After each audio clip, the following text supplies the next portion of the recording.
Actually ఈరోజు morning benefit show సినిమాకి వెళ్ళడం జరిగింది రవితేజ గారిది.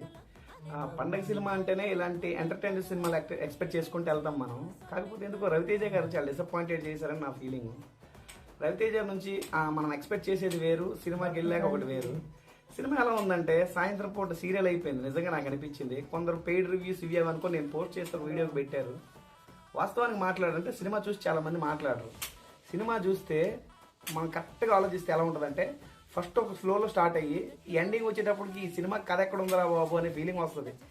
కథ ఏంటంటే ఇద్దరు ఆడవాళ్ళ మధ్యన నలిగిపోయిన మగాడు, ఆ నలిగేదేదో పూర్తిగా నలగడు. ప్రతి దాంట్లో సేఫ్ జోను, దాన్ని సాగదీసి ఓ సినిమా చేసి ఓ 2.5 గంటలు చేసి మన ముందు పెట్టారు. వాస్తవానికి ఆ కిషోర్ తిరుమల గారి సినిమాలు ఎలా ఉంటాయంటే ఒక చిత్రలహరి అవ్వచ్చు, ఒక ఉన్నది ఒకటే జిందగీ అవ్వచ్చు, ఈ టైప్ ఆఫ్ జానర్స్ వస్తాయి. కానీ ఆ కిక్ కనిపించలేదు ఇప్పుడు ప్రజెంట్ రీసెంట్గా వచ్చే సినిమాల్లోనూ. నాకు ఎందుకో చాలా డిసప్పాయింటెడ్ చేసింది. నేను ఈ సినిమాకి రేటింగ్ అడిగితే మాత్రం రవితేజ కాబట్టి ఓ 2 పాయింట్ రేటింగ్ ఇవ్వచ్చు.